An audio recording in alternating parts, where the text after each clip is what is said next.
జిల్లాలో జీడి మామిడి రైతులకు బిగ్ షాక్. ఆందోళన వద్దు, హార్టికల్చర్ శైలజ భరోసా. రైతులకు అండగా సేవలు.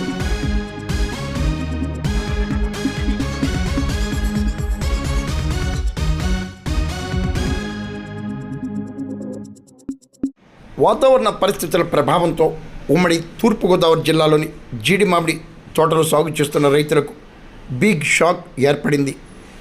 విపరీతంగా కురుస్తున్న మంచు కారణంగా బూడిద తెగులు, పేనుబంక, టీదోమ, నల్లి తదితర రకాల వ్యాధులు సోకటంతో జీడి మామిడి దిగుబడులు పడిపోతున్నట్లు రైతులు ఆందోళన వ్యక్తం చేస్తున్నారు. ప్రధానంగా వాతావరణ పరిస్థితుల కారణంగా తెగుళ్ల బెడద అధికంగా ఉందని రైతులు ఆందోళన వ్యక్తం చేస్తుండగా, రైతులకు అండగా ఉంటామని ఆందోళన చెందవద్దని పెద్దాపురం హార్టికల్చర్ అధికారిని శైలజ వివరించారు.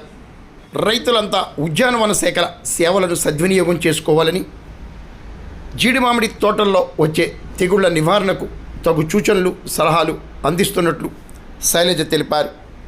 మరి హార్టికల్చర్ సేవలను మీరు సద్వినియోగం చేసుకోండి. అందరికీ నమస్కారం అండి. నా పేరు శైలజ. నేను పెద్దాపురం ఉద్యాన శాఖ అధికారిని. అయితే మనకి ఇప్పుడున్న పరిస్థితుల్లో ఈ మంచు ప్రభావం వల్ల కానీ ఇతర ప్రభావాలు, వాతావరణ ప్రతికూల పరిస్థితుల వల్ల మనకి ఈ జీడి మామిడి తోటల్లో ఈ టీ మస్కితో దోమ అనేది ఏదైతే ఉందో టీ దోమ అంటూ ఉంటారు, అది ఎక్కువగా ఉధృతి అయ్యే మా పరిణామాలు కనిపిస్తూ ఉన్నాయి. కాబట్టి అదేవిధంగా ఎక్కడైతే పూత మాడిపోతుందో వీటి కోసం మనం కొంచెం చర్యలు తీసుకోవాల్సి ఉంటుంది. టీ దోమను కంట్రోల్ చేసుకోవడానికి లాండా సాహిలోత్రిన్ కానీ లేదా థయామిథాక్సమ్ అన్న మందున్నాం. లాండా సాహిలోత్రిన్ అయితే మనకి 2 ml 1 లీటర్ నీటికి, అదేవిధంగా థయామిథాక్సమ్ అయితే కనుక ఒక 1/2 గ్రాము 1 లీటర్ నీటికి. దీంతోపాటు మనకి తెగుళ్ళను నివారించుకోవడానికి ఏదైతే మనకి మందు తెగులు మనకు వస్తూ ఉంటాయో వాటిని నివారించుకోవడానికి సాఫ్ లేదా హెక్సాకోనజోల్ బ్లైట్ అన్నది మచ్చలు కనిపిస్తూ ఉన్నాయి అక్కడక్కడ మనకి కాయ ఏర్పడే ప్రదేశంలో.